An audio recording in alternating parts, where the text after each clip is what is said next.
everyone. Welcome back to Ghostwood, the Twin Peaks podcast.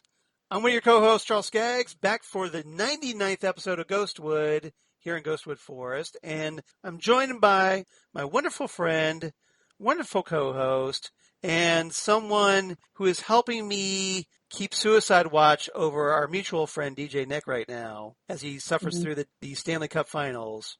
Xan Sprouse. How you doing, Xan? Doing pretty well. Nick should not be alone with his belt or his shoelaces right now, I don't think. No. Yeah. So, because I'm at the point now where, since Andy Murray is now out of Wimbledon, I now feel like I have to help other people who are in the position that I'm in. Okay. That's my healing, is if I help others who are dealing with the same feelings of loss as I am. That's very wonderful. That's very giving of you. I mean, I still have Serena Cersei and Coco Gauff to watch, but still, Right. It's still it's a tough blow. It's a tough blow. Well, I was supportive of Nick because for his Montreal Canadiens who are getting their asses handed to them in the Stanley Cup. Go Habs, pull it out. Yeah, come on, you gotta pull it out. The Tampa Bay Lightning are just all over them like a cheap suit. Especially that 5-1 loss in Game 1. Just saying. But that cavalcade of rednecks down there in Florida, what the hell are they doing? Yeah, I know, right? Florida shakes fist. I'm sorry. Now you know why I moved back to If you Ohio, don't have winter, why do you have a hockey team? Yeah.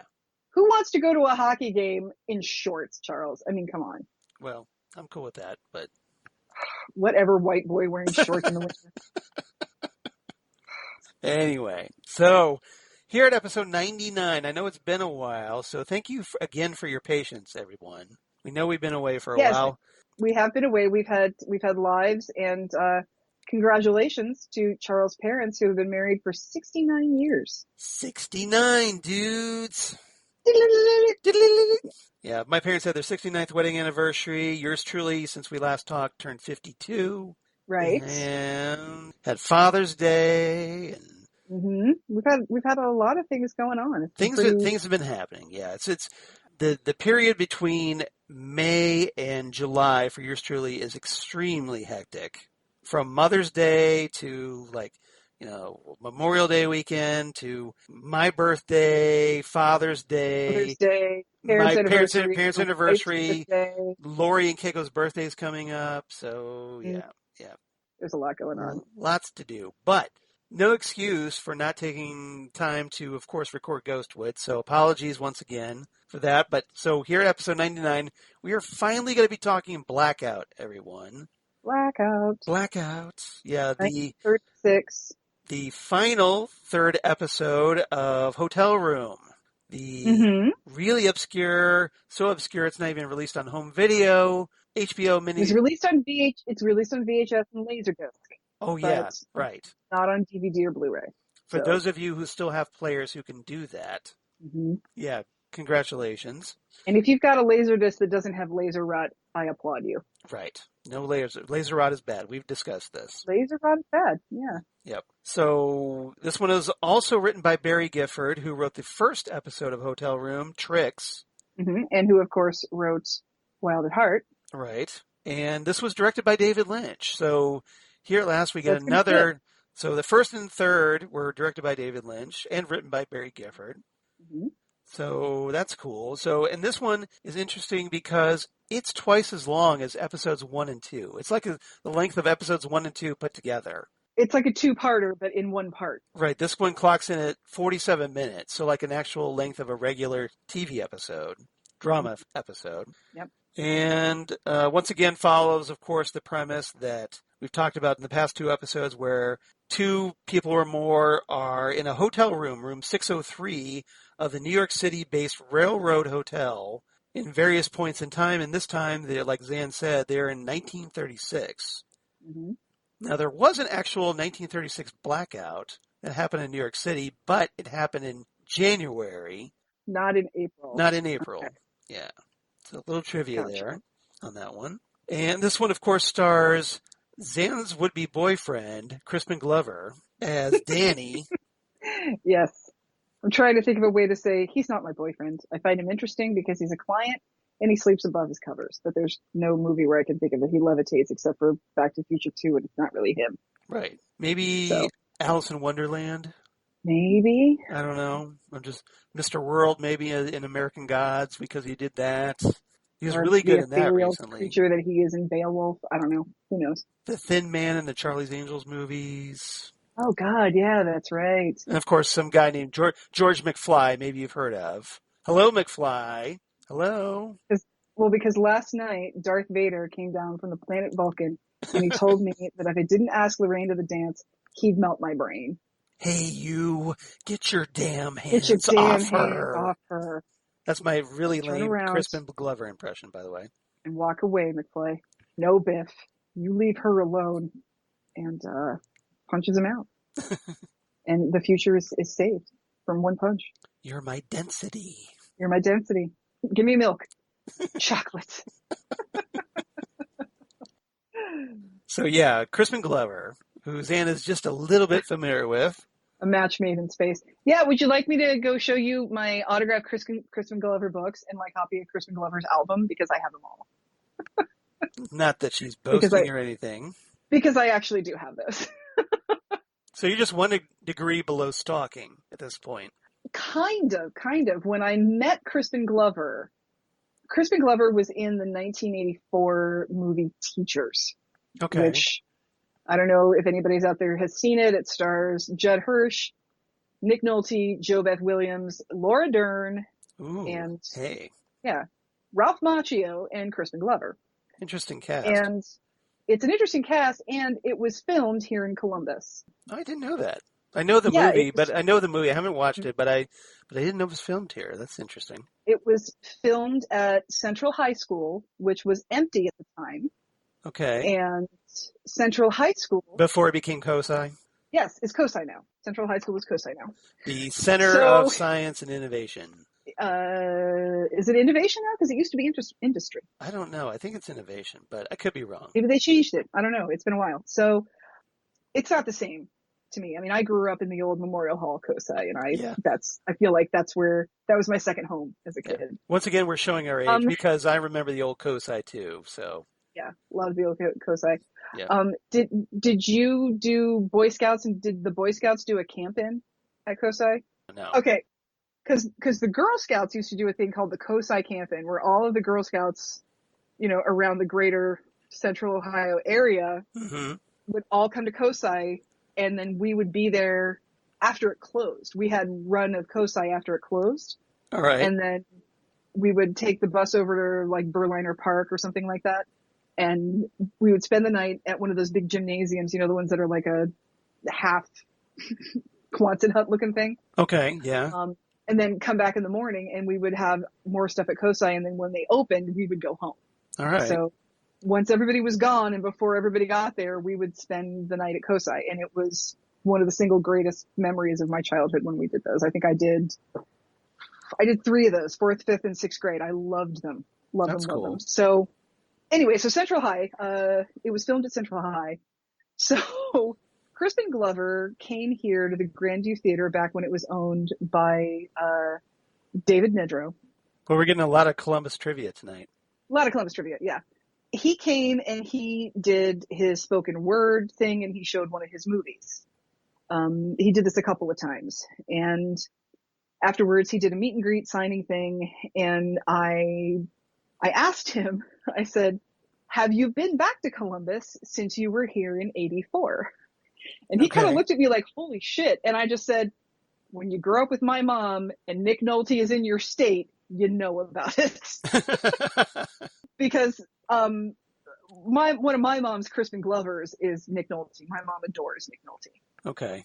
And like for the 2.5 years that we lived in Dayton, that's when Nick Nolte decides to come and do a movie in Columbus. My mom has like always felt a little betrayed by that. Like, damn it. So did you get your mom to watch The Mandalorian because Nick Nolte voices a character in it? No, I still don't think she would be interested, even though Nick Nolte's a voice. Okay, interesting. That's the thing. But I have gotten her to watch Patton Oswalt's impression of what it would have been like if Nick Nolte played Harrison Ford. Oh, that sounds funny. So, yeah, if you... That's good. If you've ever, he does that impression when he is on Dr. Katz Professional Therapist. Okay. So if you look up Dr. Katz, Patton Oswalt, Nick Nolte, you'll probably find that. But it's hilarious. The first time I saw that, I was at my ex-boyfriend's house and we were watching it as it aired because we were big Dr. Katz fans. I am still a big Dr. Katz fan. I don't know what he's up to. Right. So we see this impression and we are dying laughing. And then we look at each other and we simultaneously say, he says, "Your mom." And I said, "My mom." Like, we both knew that my mom had to watch this. Because it was the best impression of Nick Nolte I've ever seen. Because who does impressions of Nick Nolte? Nobody does that. Right. So yeah, but I said, "Have you been to Columbus since you were here in '84?" And he's like, "No." And it was like, I think he almost kind of forgot that movie was done here. And I was just like, yeah, I was a kid, but my mom was like, "Nick Nolte's in Columbus and we have to live in Dayton. What the hell?" So yeah, so I did. Your mom kind of sounds like Lori's mom about Chris Christopherson. I'm just saying. Oh, okay. So that's her. Yeah, I tried to save it, but I did really sound like I kind of knew everything about Crispin Glover. So that's funny. Crispin Glover, whose father, by the way, is in Diamonds Are Forever. That's right. We talked about Mr. Wynn.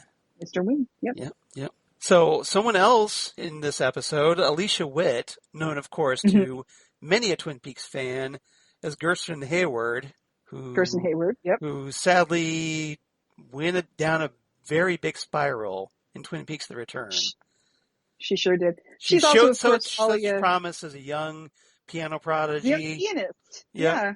Not so much. She's also, of course, Alia Atreides in Dune. As a child, she was Alia. So she's no stranger to David Lynch. Now you know who I really am. Wait for my brother, Baron. So. Yeah. And I know her because I was a fan of the CBS series Sybil.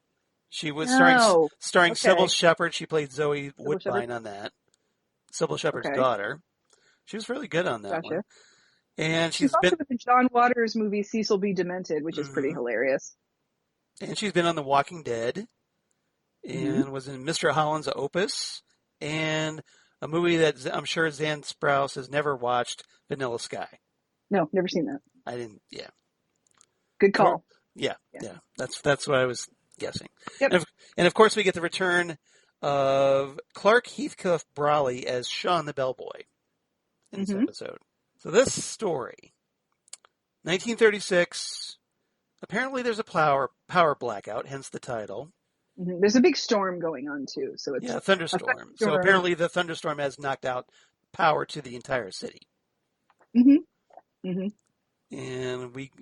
Sean the Bellboy takes Danny, Crispin Glover's character, to room 603 using a flashlight.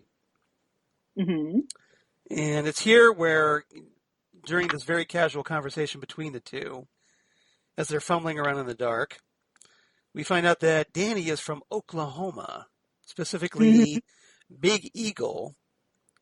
Big Eagle, Oklahoma. Was that a porg emoji? It was. I just noticed that it's here on my React options in Skype, and so I just had to do it. All of a sudden, this big porg emoji comes on screen. I was like, wait a minute. It's just really cute. He's just making this little face. So that's hilarious. Yeah, I love me some pork. So yeah, Big Oklahoma. A suburb of Tulsa. Which is a big city. Yeah.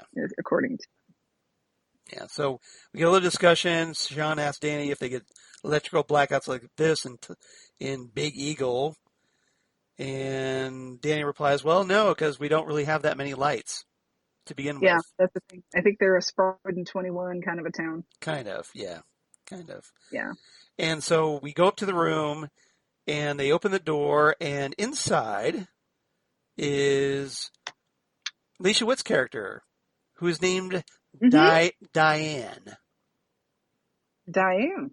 Yep. So we have Danny and Diane. No relation. No relation. But it seems, once again, David Lynch and the name Diane. At least it's not Judy. Right. Because we're not going to talk about Judy. We're going to leave her out of this. No, we're going to keep her out of it. Yeah, we're going to keep her out of this. So, but interestingly, so Diane shields her eyes from the bright light of the flashlight. And then once, Sean's in there, she still kind of keeps her eyes covered. Yeah. So she's right away. She's a little bit of a fragile soul right now because we find out that what's going on is that they are in New York to see a special doctor. Right. Yeah, apparently Diane has some serious, shall we say, mental issues going on. She's having a hard time sort of sticking with reality, and how do I want to put this? Well, I don't want to say she's delusional, but she is having a hard time accepting the actual truth of what's going on around her and what's going on with things in their life. And it's making her a little bit flighty, we'll say that. Right. So, Sean leaves. So we get to basically the main thrust of this episode is just these two characters sitting in a room in the dark, talking to one another. And the room gets occasionally lit by flashes of thunder from outside, lightning rather, and candles and whatnot. And Danny brought in some Chinese food. Best Chinese food in New York. Best Chinese food in New York. Even better than the Chinese food in China, according to our Chinese guests. Right. Yeah, at least that's what the Chinese guests tell Sean, the bellboy. Yep. And he figures, well, hey, they're from China. They ought to know. They ought to know. They ought to know. And I wonder if it's the same Chinese food delivery that the character from the first episode Trix. Remember when we got... I'll bet it's the same restaurant. Yeah, I'll bet it's still there. If it's that good a Chinese food, I'll bet it's still there. Right. I just wonder if that's the connection. Because remember, Barry Gifford wrote both episodes.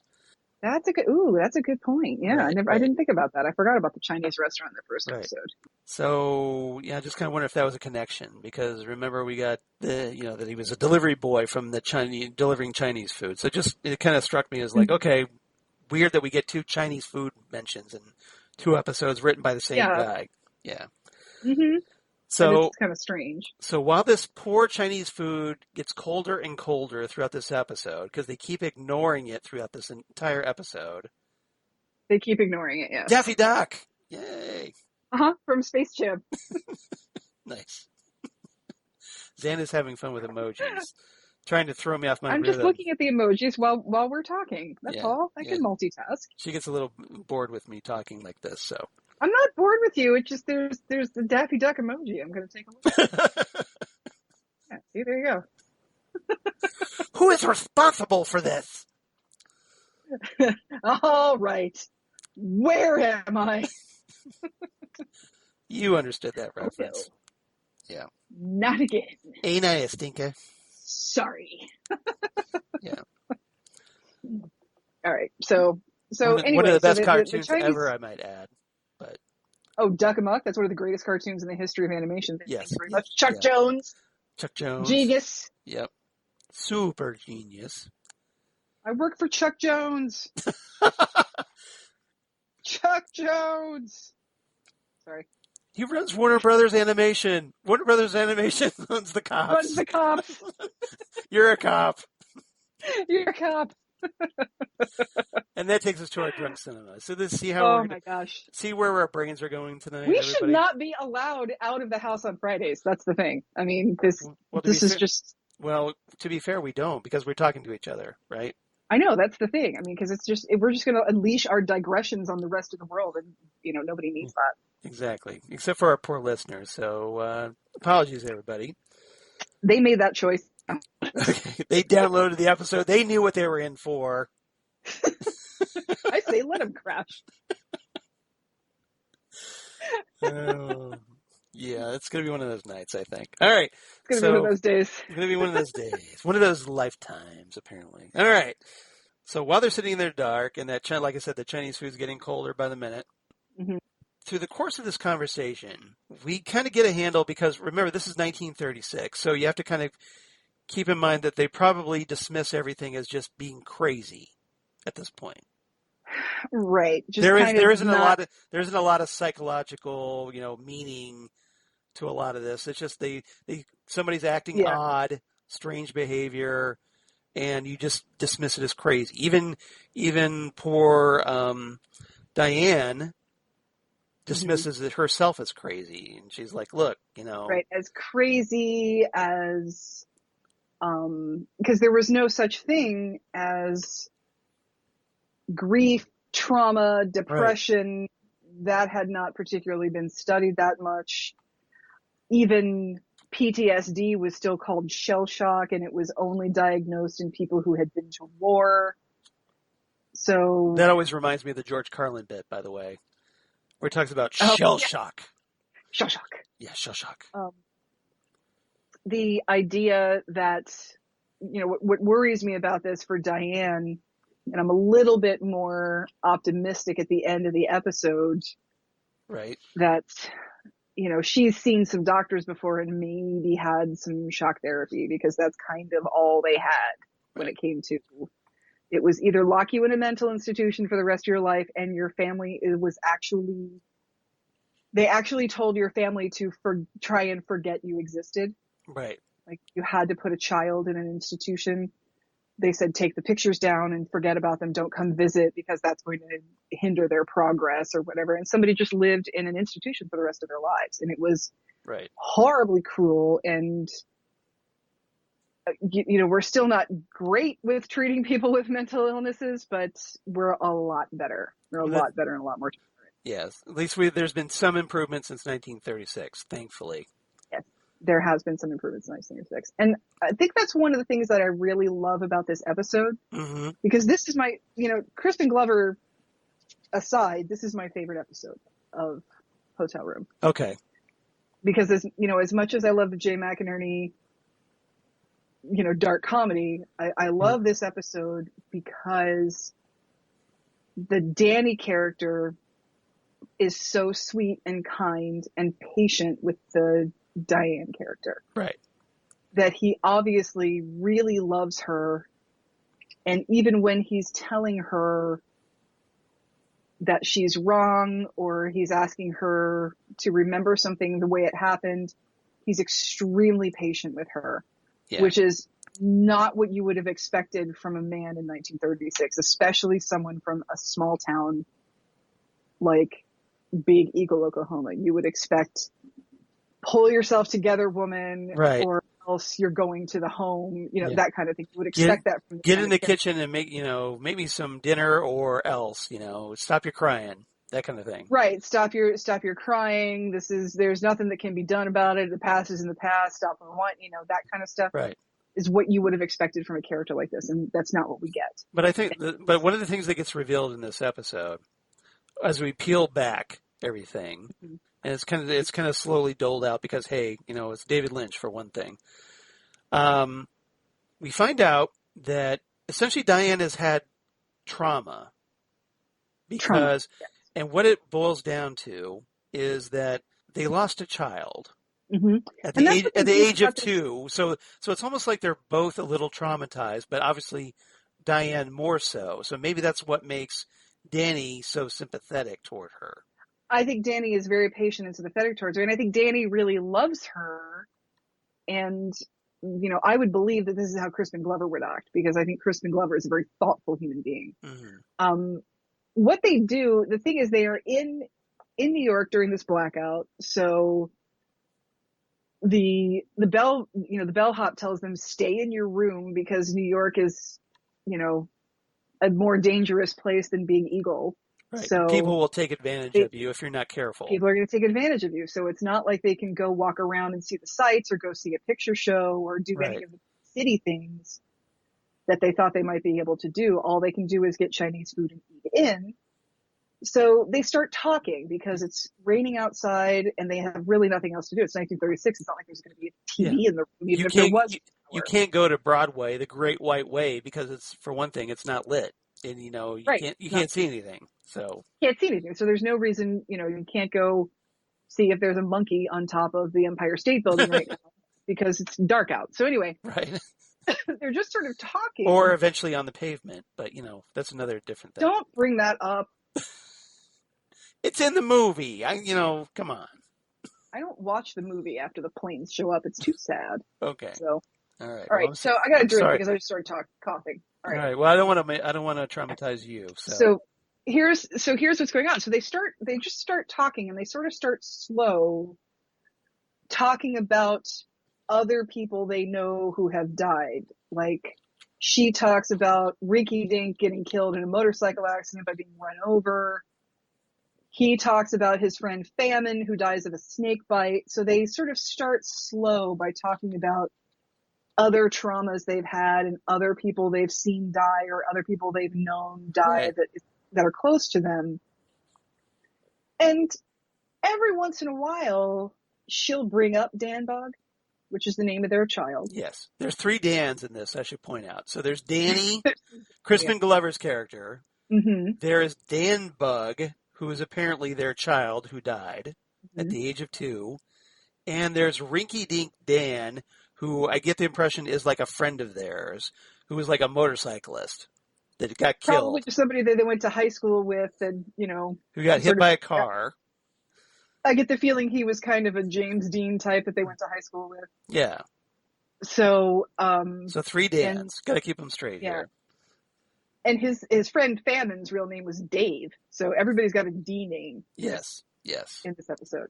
So every once in a while, even Dr. Smith, if you think about it. Even Dr. Herschel Smith. Herschel. Dr. Herschel Smith. Yes. But the D in the doctor, that's what made me think of that. There's a D in the doctor, that's true. That sounds dirty. There's a D in doctor. Ew. There's a D in the doctor. The doctor's got a D in it. Anyway, so it's like as they're talking about, because they are this captive audience with each other. Yes. They really shouldn't go out being, the Midwestern rubes that the New York City people will think that they are. It's dangerous because there's no lights. It's 1936, so there's no television. There's no light, so they can't read. You know what you look like, Diane? You look like a rube. Look like a rube. You don't even think of you with your cheap bag and you're a rube. Yeah. So they're sort of captive audiences with each other. So there's nothing to do but talk to each other because they're not at home where they don't have to tend to the house or the land or the animals or anything like that. Nobody's got to go to work. Right. They're just there and they're a captive audience with each other. So they're waiting around for this doctor's appointment that Diane is supposedly going to go to tomorrow to see Dr. Smith. Diane's going to go to tomorrow. Right. She's going to see Dr. Smith. So they start talking, and these dribs and drabs of Dan Bug's story start coming out. Right. And it's not linear at all. It's not linear, and it's not always correct. And so she'll say something, and he'll say, "No, darling, remember," or right. Yeah, because that's not. Diane is essentially an unreliable narrator. She's an unreliable narrator because she sort of puts you in mind, to me. Mm-hmm. She puts you in mind of Hawkeye in the last episode of MASH. Right. Yes. Yes. I know what you're. Yeah. This is what we're showing our age here, but yes. Well, I'm just thinking about a child that dies. So we start talking about. Yeah. How the chicken. A woman. Yeah. That a woman. That they're all on a bus and they're trying to keep things quiet, and she's got a chicken with her and she's got to keep the chicken quiet. So she breaks the chicken's neck. Right. But as he talks about it more, you find out the chicken is a metaphor for a baby. For her actual baby, and in order to make sure everybody else stays safe on the bus, she smothers her baby. And Hawkeye is dealing with the guilt of, I never asked her to do that. I mean, because he said, keep that damn baby quiet. Right. And then she smothers it. And he's like, that's not what I asked her to do. That's not what I wanted. I wasn't trying to do that. That wasn't in it. And so he's dealing with that. And finally, after talking about other things non-linearly, it finally comes out, oh my God, that was a baby. What am I going to do? Right.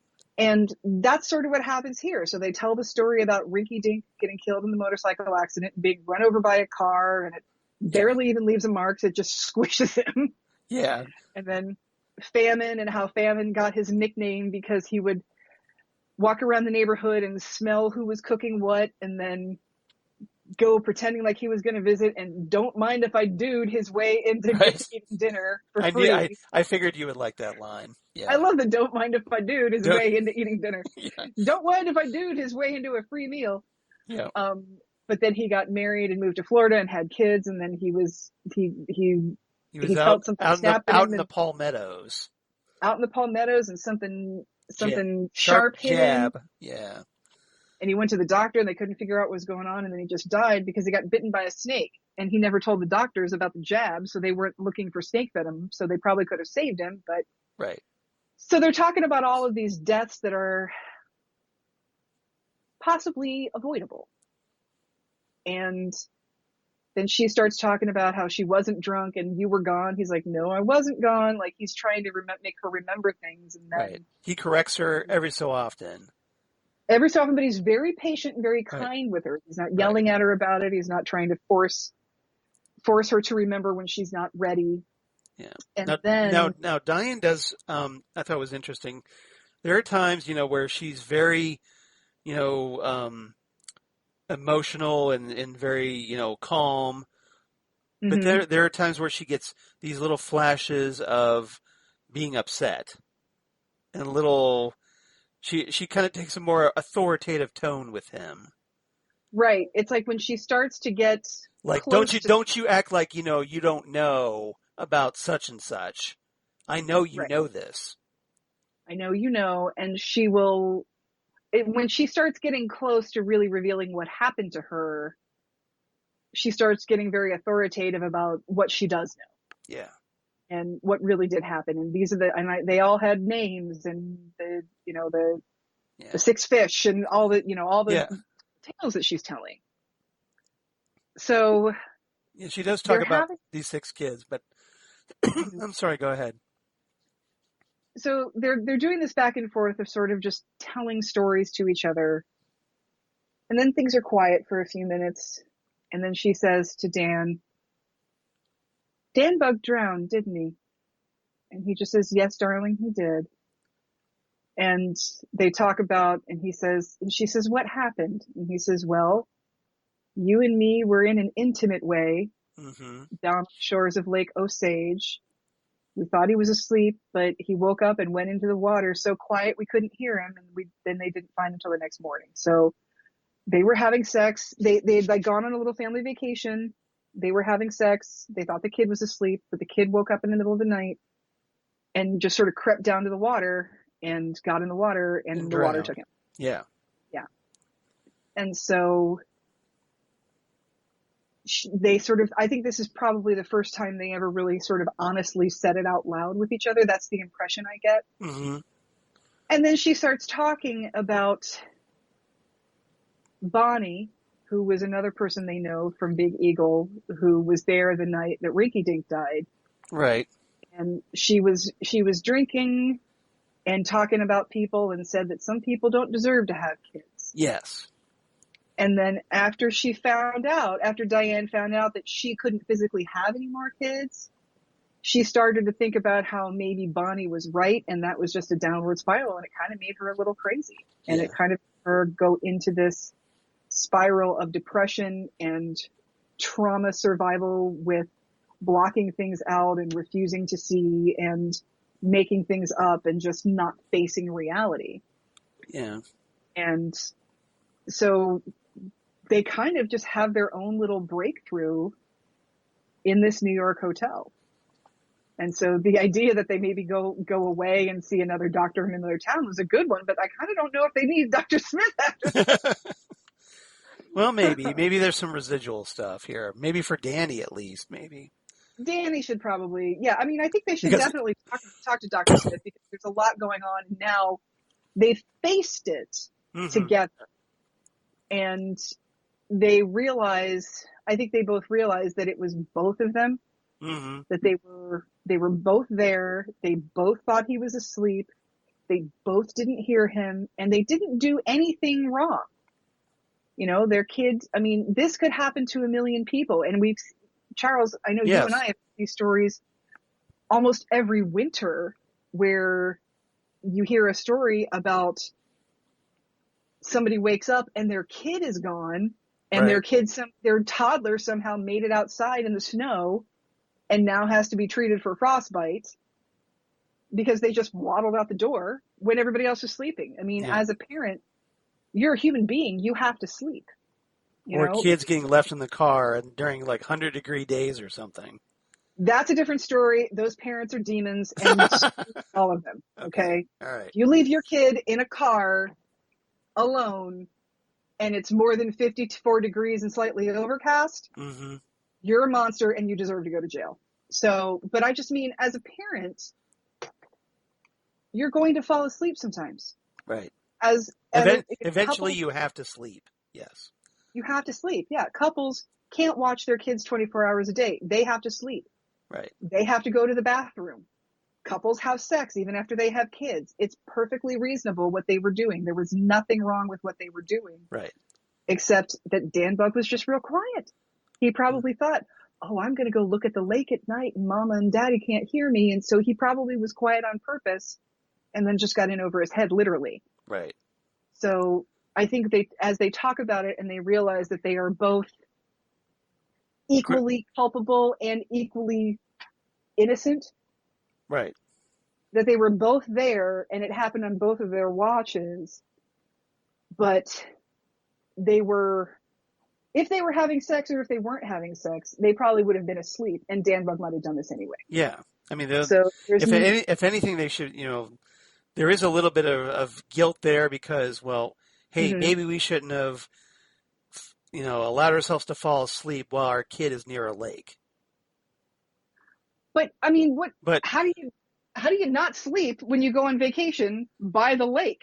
Well, I mean, if you're like, put the kid in the car, I don't know at this point. They were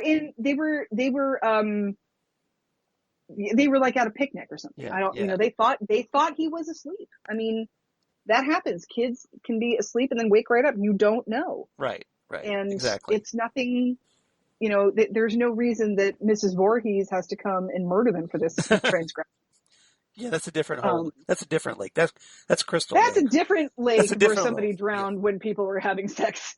Yeah, that wasn't Lake Osage. That was Crystal Lake. It was Crystal Lake. It's Crystal Lake. Yeah. But so they have this wonderful little breakthrough moment with each other where they're finally able to say it out loud to each other. Right. And I think it's very tragic and very sweet. I think it's a great moment. And then the phone rings. Yeah. Right. Because the phones are still on. Well, that actually happens before the breakthrough, but. Oh, does it happen before? Yeah, it happens before the breakthrough because the breakthrough is right. The breakthrough is like right at the end before the lights come back on. Okay, I'm sorry, I had the chronology mixed up. So you talk about the phone call because I'm honestly. Well, that's all right. So there's Diane's like, at one point she's talking about how it's so dark in here, it's so hot, and it's raining, and there isn't any moon. And she's, suddenly though, like the phone rings, and it's this really loud buzz, like a very David Lynch, like, anytime there's like an alarm or something. It's almost like, no, even better. It's almost like that alarm in the Silence of the Lambs, where we go back to the Silence of the Lambs. That doorbell where that doorbell that rings the alarm down in the cellar. That alarm, where it's really loud and buzzing. So Danny gets really spooked by it because the phone only rings once and then quits. Mm-hmm. And then they start talking about, well, what if it was a signal? And Danny's like, what kind of signal? And she's like, nobody knows we're here. A message. Yeah, nobody knows they're there. And then all of a sudden, it's he's trying to say, look, it's just somebody rang the wrong room, okay? That's all it is. But Diane is reading more into this. Anybody what hotel we were in? Nobody knows we're here. It's not like anybody was calling us on purpose. So the phone buzzes again like 3 times, and then he finally picks up. And this time he holds out the phone to Diane. And say, it's for you. Who is it? Well, he asked for you. It's all nice and ominous, right? Mm-hmm. So she takes the phone, and has this one-sided conversation. We don't get to hear the other side, but it seems very straightforward. Things like, no, thank you. Yes, Danny went out and got some Chinese food. You're very kind, yada, yada. And Danny asks, he's puzzled by this. He's like, okay, so who was it? She says, it was Dr. Smith. He was very sweet. Right. And Danny realizes, oh, the clinic must have told him where we're staying. Yep. And she says, well, he just wanted to make sure we were comfortable and had food. Right, because of the blackout. Right. So Danny realizes, well, I guess originally that must have been him. The line was messed up. I could hear somebody talking, but the connection was bad, full of static. So electricity. Yep. Yeah. And this is what takes us back to the conversation about the 5 fonts. It was kind of hard to hear what she's really talking about. Right. Because I was trying to figure out, like, fonts, really? And, then I did some research, and I was like, okay, apparently fonts are like a receptacle in a church for the water used in baptisms. Yes. So I was like, okay, I didn't know that. Fonts Now I do. Fountain, as in font, as in... Right, that's probably where the word comes from. Yeah. Yeah, it's font like fountain. Yeah. So I learned something today. And Diane talks about, like, I didn't tell you about because she talks about originally she had these dreams, because of course the David Lynch's dreams, right? And she had this dream of, like, well, I had 6 kids, and Danny, you were the one of them. You were the largest with red hair and blue eyes. I'm also guessing that is exactly what Dan Bug looked like. Probably. And the rest were girls, 5 perfect girls. Each of them had brown hair and brown eyes and brown skin. And this is where she says they look like fonts. Mm-hmm. And later on, she talks about, at this point, she talks about they had names. You named them all? Well, of course I did, Danny. Right. It's like, don't pretend you don't know. It's like, I'm not pretending. I don't know. Charles, it is the 2nd of July, and I'm already hearing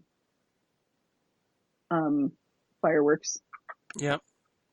It's extremely annoying. I've heard fireworks and I've heard ambulances, and I think it's just going to get worse as the weekend goes on. I'm sure the two are not entirely unconnected. I do not think they are in the slightest bit unconnected. And if they're not connected, they probably will be at some future point. Oh yeah. Yeah. For sure. Because people are stupid. In case you hadn't noticed. Yes, they are. All right. And they will pay through the nose to be stupid. People are no damn good. People are no damn good.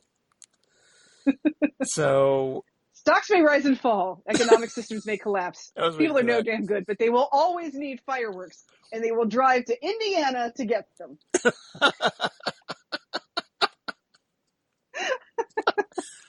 Brilliant. It's totally true, everybody. Phantom fireworks right off of Route 70 in Indiana. Yeah. So remember, everyone, fireworks. Fireworks. Remember, my father said. Yes. Fireworks. Remember what my father first told me? Get out. No, after. Get out. No, before that. Before that. All right. No, it's really, really freaking annoying that it's, I'm hearing it already. I'm sorry. So her names for these, and she raises up her palm of her left hand, with the fingers extended, and she points to her thumb and says they were called thumb, index, middle, third, and pinky. Okay. Pinky's my favorite, she says. Pinky's my favorite, yep. Yeah. And that immediately takes her back to Dan Bug drowned, didn't he? Dan Bug drowned, didn't he? Yes, he did. So probably Pinky is representative of Dan Bug. Pinky went all the way home. Right. So, and then this is where we get the story you were talking about of them being intimate down on the shore of Lake Osage. Mm-hmm. So, Yes. and we got that We story. were in an intimate way, is Right. how he says it. Right. In an intimate way. Yeah. Which is a very polite way of saying it, I guess. I think it's kind of adorable. Yeah. Yeah. But, so after we get that story, Danny's feeling, like, hey, look, it hasn't been easy on me either. Mm-hmm. You drifting in and out, but I guess it gave me a purpose after the accident, keeping you from getting away from yourself. Yep. And he says he's been feeling desperate as of late, and it's a hard thing to admit that he feels useless. And she tells him, like, you don't have a useless bone in your body, Danny. I'll tell everyone we know. And Danny replies, if you weren't so damn hot, I'd kiss you. And that's the thing. It's April in New York. Yes. No fans. Right. No air conditioning, probably. Yeah. No air conditioning, no fans, no nothing. It's hot. Right. So. Damn hot. Damn good hotel room. And hot. Yeah, exactly. So she tells him, well, just kiss me anyway. And he does. He leans over. And at this point, we get the electricity coming back. Yeah. Electricity. So we kind of, raise it, the lights come on. He gets this big smile on his face. He brings her over to the window and says, hey, look, look at that die. The whole city's lit up. Mm-hmm. And they both have this big, amazed grin on their face as they look out. And everything, all of a sudden, everything gets whiter and brighter. Yep. And Diane, at this moment, calls out, Danny! And then they kind of fade into the brightness. Yep. And that's all we get. That's the end. That's it. They just, it's sort of instead of fading into darkness, it fades into brightness. And then right. That's the end of our episode. Right. Yeah. So, okay. So, I kind of wonder why she called out Danny. That last moment. I was thinking about that, and I'm not. Because it could have a dark, ominous connotation to it. I don't know if it's a dark, ominous connotation, or if it's she's calling out to him to find her, like. Okay. She's back to him now. Okay. Is what I would like. Yeah, you'd like to think it was hopeful because after being in that entire episode of darkness, at the very end, you're brought into the light. Yeah, after having all that. Right, and you have that big breakthrough moment. Yeah, you have all that trauma that they've been through. You have that breakthrough, and things are going to be good for them. They're going to figure this out. So I would like to think that that's what that winds up being. So. And hopefully she gets over her issues of Chinese fish. Oh yeah, the fish. She's got to think about Chinese, apparently. Yeah. Because she keeps talking like, well, that doctor we're seeing tomorrow, he's Chinese. And Danny's like, no. The only thing that's Chinese is the food in the bag that we haven't eaten yet. The food in the bag, yeah. I really don't think somebody named Herschel Smith is a Chinese. No, I don't think so. Yeah. Not with a name like Herschel. No, I kind of doubt that. Not with a name like Herschel, no. Yeah. I mean, who knows? You can, who knows what you decided to pick when you came in Ellis Island, but I just don't think that Herschel is a Chinese doctor. Yeah. And apparently also Diane has a problem with Danny going away in the Navy. Uh-huh. In the Sea of Red, which is actually the Red Sea in the Indian Ocean. Mm-hmm. But it bothers her that he went away. So maybe, do you think he went away after their Dan Bug died? No, I think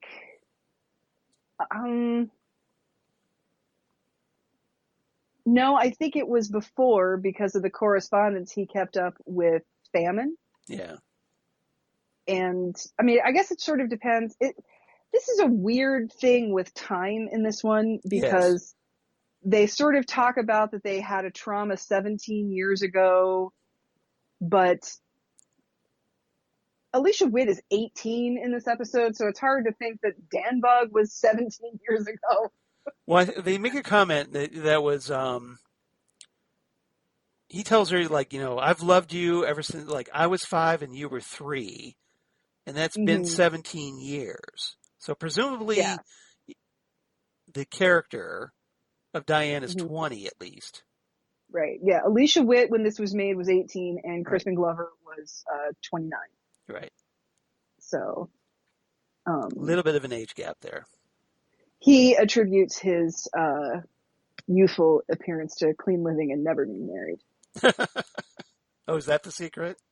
Yeah, he's never been married, and he's for as weird as he is. So that's why I fell apart. I got married. That's it. Yeah, that's what marriage will do. It'll screw your colon.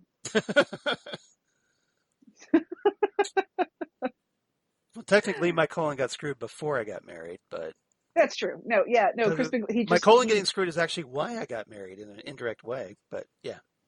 Hey, if it's at least why whatever works. At least why the question got popped. I'll just put it that way. Hey, what did you say? I might be bionic for the rest of my life. You want to get hitched? No, it's more like I'm going into a surgery I might not come out of. Aw. Do you want to get married? So you like quick got married just in case you didn't make it? Well, just to give me something to get me through the surgery. Oh, something to look forward to, something to pull you through. Right. Something to give you a reason to come out of it. Reason to live, yeah.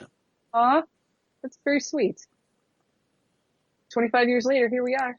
It's almost 24, but yeah, well, almost. 24? I thought it was 25. No, next year's 25. Well, the colon's long gone. Yeah. The marriage is still there. That's the important thing. The colon has been gone for 25 years. Let's just put it that way. The colon's been gone for a while. Yeah. Or at least most of it. Still original equipment, though.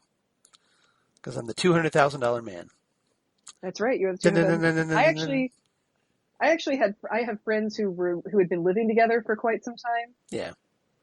And they were making dinner one night, and they realized that they could probably use a salad spinner. Mm-hmm.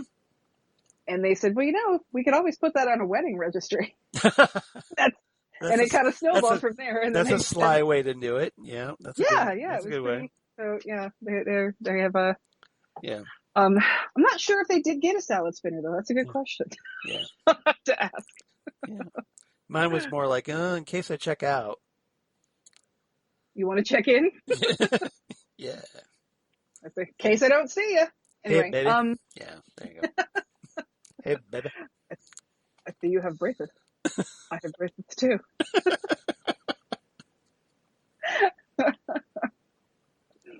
All right. So before we keep talking about Beavis and Butthead, right. Yeah. So time is a weird thing. I think that he probably went into the Navy like at 17 or something for a couple to boot camp, and that's where he met Famine, and because I think that the Famine thing was before the Dan Bug thing. So yeah, you see why we were so good at talking nonlinear storytelling is because our conversations. We're fans of David Lynch. Well, because our conversations are nonlinear. So. Well, that's the thing. I mean, when you say something that makes me think of something, I talk about that, and then we talk about that. Well, and then I'm the exact same way. So yeah, it gets doubled. Yeah, exactly. So we just feed off of each other's mental connection. Short attention span. Yeah. It's not a short attention span, Charles. It's that our brains are constantly making connective tissue to other things. Oh. Yeah, I can stay. That's a very nice way of phrasing it. It's not that I don't want to stay on this topic. It's that I enjoy diversions, and I can get back to the topic. I can finish this podcast if you want. Yes, you can. You've proven it. Yes. If you say something that makes me think of Superman the movie, I'm sorry, I'm going to get quoted. Yes. That's how it works around here. We know the ground rules. I've accepted this. Yeah, you knew the rules when you signed up for this. Yeah, I knew what I was in for. All right. So that's basically the episode. Mm-hmm. Any other thoughts about it? No, like I said, this is my favorite because I think it's very, very sweet. Okay. I think the way this couple interacts with each other, right, is very sweet, especially considering it's the 30s. Mm-hmm. They are from not just time, but also probably a place where the concept of mental health is not even a concept. Right. So just the fact that they are so kind to each other and so patient with each other, I think is very sweet. And, these days, statistically speaking, Flying is still the safest way to travel. See, you do it too. I know.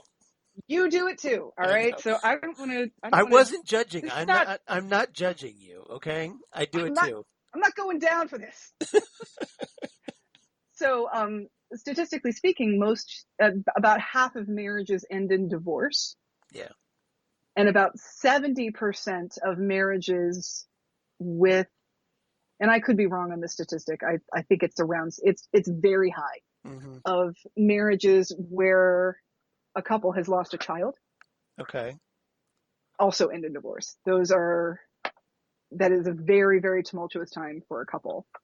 And to see this couple coming together in what in reality in the 30s probably would have been a very cold, possibly abusive relationship from there on.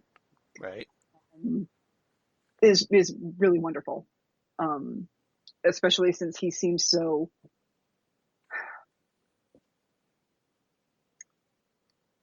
damaged, traumatized. No, I'm trying to put this nicely. Okay. Eccentric? No. Throughout history, men have a tendency to believe that they know everything.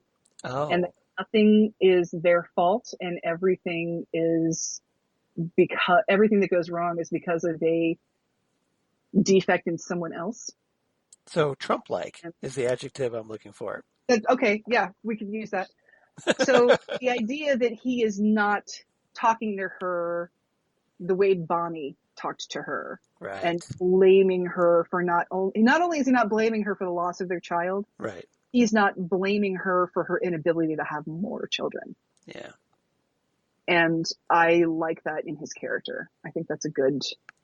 Well, I think Bonnie did it as an excuse to be critical of her, of Diane. That's the thing, Charles. You grew up in a small town. You know how this is. The only thing going on in a small town is everybody else's lives. Right. Everybody is in everybody else's crap. Everybody's telling everybody else's stories. That's the only thing that's interesting there. Right. So everybody's in each other's business, and everybody has an opinion on each other's business, and everybody thinks that their opinion on everybody else's business is valid when it is not. Yeah. So that's where you get people like Bonnie who say right stupid crap like that. And F you, Bonnie. Yeah. Bonnie could have been called out in the song Harper Valley PTA because they're a bunch of Harper Valley hypocrites.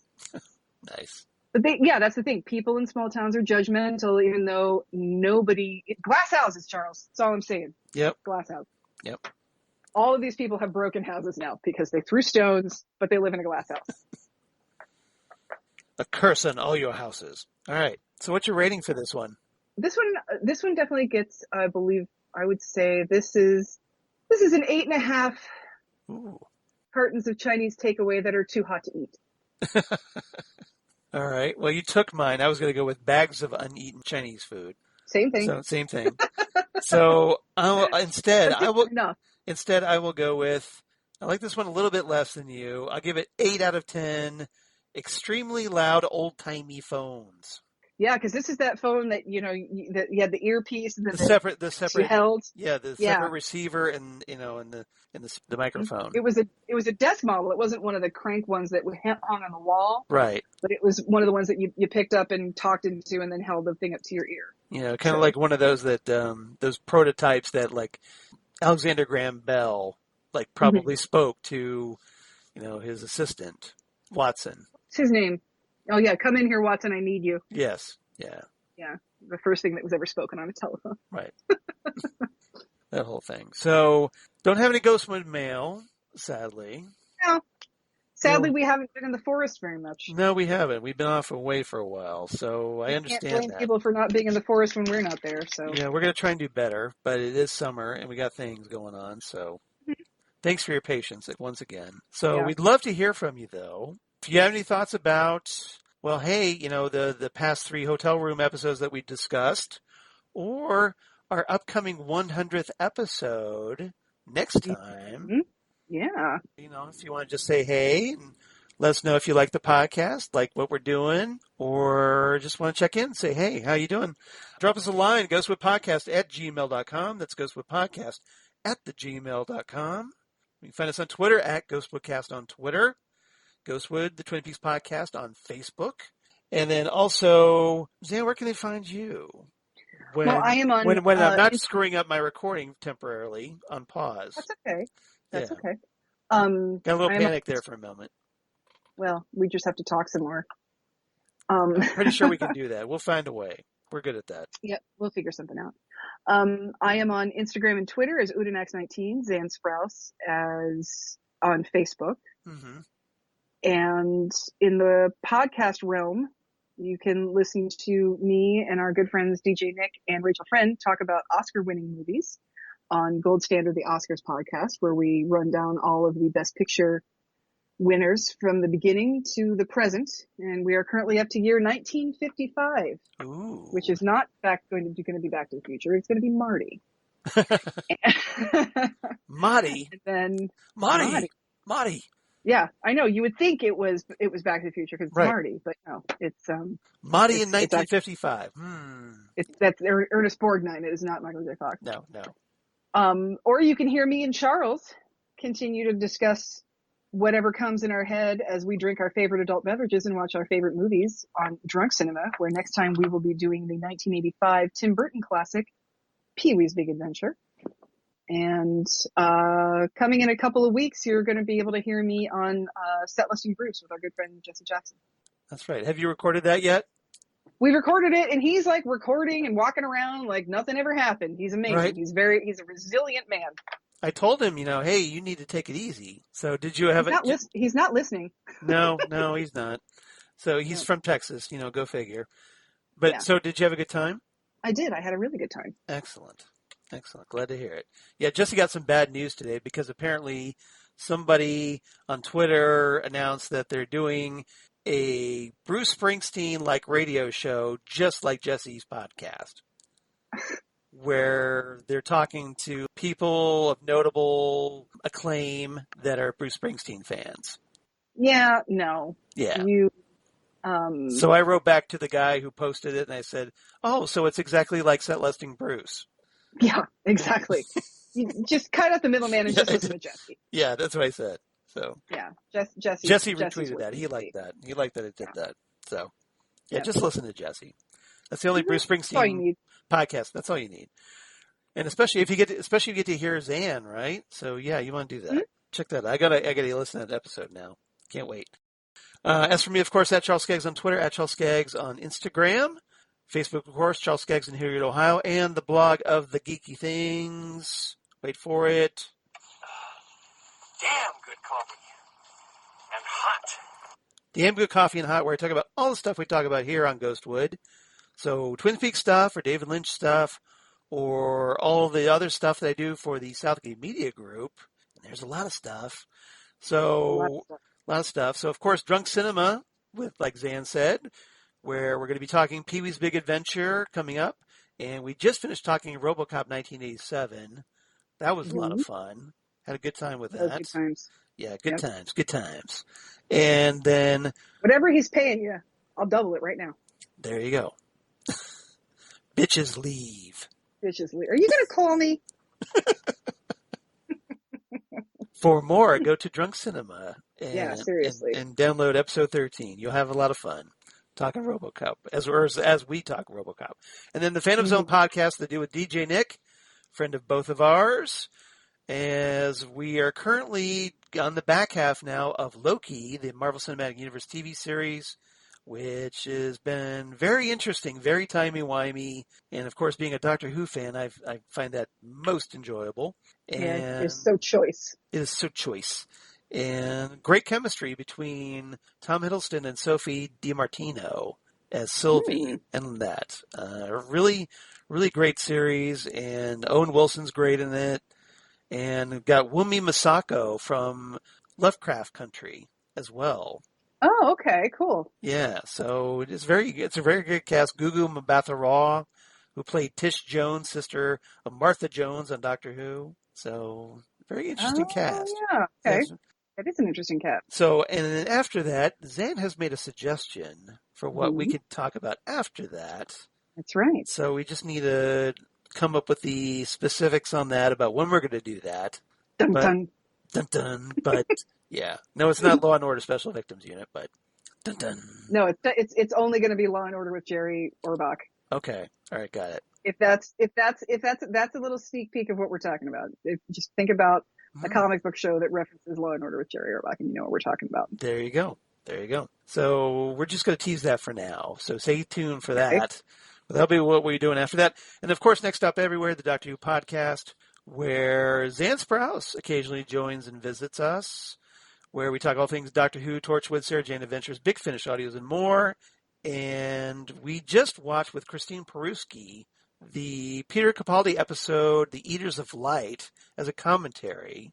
Oh, cool. Yeah, so kind of like what we do with Drunk Cinema, and it was a little bit of Drunk Stop Everywhere, because Christine had some adult beverages while we watched Doctor Who, so that was interesting. You know, yeah, good for her. She should. Yep. And then coming up in just about a week from now, John Takis is going to be returning as we discuss Return of the Cybermen, which is a very interesting story because it's the original draft of what was Revenge of the Cybermen, a Tom Baker episode. And it's been adapted by Big Finish Audio as an audio adventure, and it stars in addition to Tom Baker, well, it features Sadie Miller, the real-life daughter of Elizabeth Sladen, who played Sarah Jane Smith on Doctor Who as Sarah Jane Smith.